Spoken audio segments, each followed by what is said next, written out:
لعن الذين كفروا من بني إسرائيل على لسان داود وعيسى بن مريم ذلك بما عصوا وكانوا يعتدون.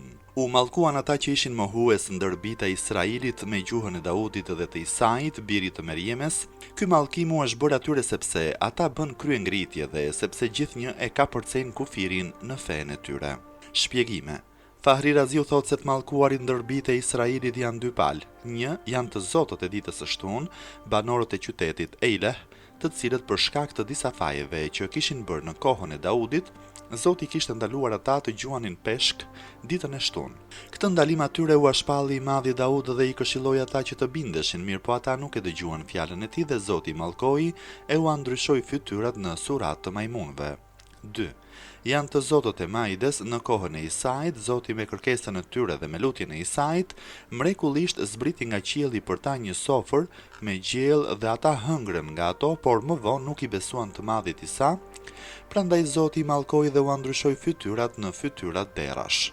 Meqense jehudinte kishin zakon të mbureshin e të lavdëroheshin me fisnikërinë dhe me thënien e tyre se ishin pasardhës të pejgamberëve, Zoti u thot atyre me këtë ajet se nuk ka ndonjë dobi pse janë fis i pejgamberëve. Kanu la yatanahawna an munkarin fa'aluhu labi'sa ma kanu yaf'alun. Ata nuk e ndalonin shoku-shokun nga punët e këqija që bënin, betohem në madhërinë time se punët që bënin ata sa të këqija ishin. ترى كثيرا منهم يتولون الذين كفروا لبئس ما قدمت لهم أنفسهم أن سخط الله عليهم وفي العذاب هم خالدون. I sheh ti o i dashurim shumë prej atyre që zënë për miq dhujtarët, betohem në madhërinë time se punët që paraqesin ata për veten e vet, sa të këqija janë. Ata janë nën zemërimin e Zotit dhe në ndëshkimin e xhehenemit, ku do të jenë të përhershëm. Shpjegime. Ebu Sud Efendiu thot se ky ajet i madhëruar tregon rezultatin e tradhtisë së jehudijve të Medines, të cilët dërguan njerëz fshehurazi në Mekë për t'u bashkuar me dhujtarët kundër pejgamberit, megjithse kishin lidhur besme e pejgamberin që të mos luftonin kundër myslimanëve. Ky veprim me të drejtë shkaktoi zemërimin e Zotit mbi ata dhe pas asaj lufte myslimanët i shpartalluan ata. Zoti për të treguar edhe shkakun që jehudint zënë miq i dhujtarët, urdhëron e thot: ولو كانوا يؤمنون بالله والنبي وما أنزل إليه ما اتخذوهم أولياء ولكن كثيرا منهم فاسقون. Sikur ata të besonin Zotin, pejgamberin dhe librin që ka zbritur ai, nuk do të zinin i dhujtarët për miq të ngushtë, por shumica e tyre janë të dalë jashtë bindjes së Allahut. Shpjegime. Pejgamberi në një ajet është për të madhin Musa dhe librin e zbritur tek ai është për Teuratin. Pra Zoti u thot jehudinjve: sikur ju t'i besonit Zotit, Musait dhe Teuratit, i cili ju ndalon rreptësisht të bëni miq i dhujtarët, nuk do t'i bënit ata miq të ngushtë kundër Muhammedit, por shumica nga ju janë të dalë jashtë bindjes së Allahut. Madje veprojnë edhe kundër jehudizmës me qëllim që të ruajnë pozitën e vet. Zoti tregoi punët e liga të jehudinjve për treguar edhe se emëria që ata ushqejnë kundër myslimanëve është më e rrept se e çdo kujt tjetër, urdhëron e thot: لتجدن أشد الناس عداوة للذين آمنوا اليهود والذين أشركوا ولتجدن أقربهم مودة للذين آمنوا الذين قالوا إن نصارى ذلك بأن منهم قسيسين ورهبانا وأنهم لا يستكبرون. Betohem në veten time se ti o i dashurim, armiq më të rrept për ata që besojnë ke përgjetur jehudint dhe ata që i vënë shok Zotit, dhe më të afërm e më të dashur për ata që besojnë ke përgjetur ata që thanë se ne jemi Nasara. Kjo dashuri e tyre rrjedh se disa prej tyre janë dietar dhe kallojgjer dhe se janë prej atyre që nuk madhështohen. Shpjegime. Fahri Raziu thot me këtë ajet Zoti tregon se jehudint dhe i dhujtarët janë armiqt më të mëdhenj të besimtarëve, por meqense jehudint në ajet janë përmendur para i dhujtarëve, nënkuptohet se ata e kanë mërinë më të rrept se i dhujtarët kundër myslimanëve. Jehudint e kanë si detyrë të dëmtojnë atë njerëz që nuk është i fesë së tyre me çfarë tu vi përdore, për shembull nëse kanë mundësi ta vrasin atë e vrasin, nëse nuk kanë mundësi ta vrasin i grabisin e i vjedhin pasurinë, ose mundohen se si ta traftojnë atë duke përdorur të gjitha llojet e dhelpërive. Në tefsirin Hazim thuhet se ky ajet ka zbritur për mbretin e Habeshit me shok, të cilët u bën mysliman.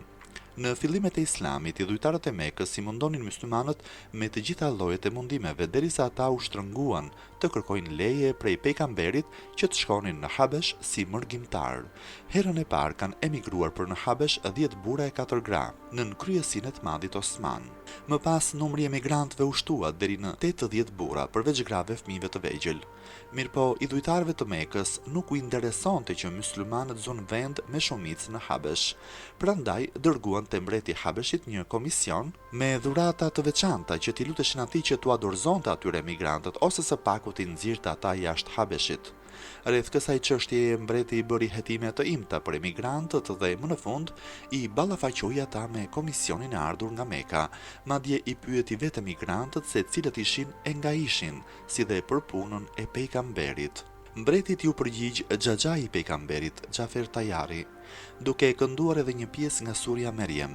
Në çast, mbreti dhe disa dietare kallogjerë që ishin para mbretit u mallongjyen aq shumë sa ju mbushën syt me lot.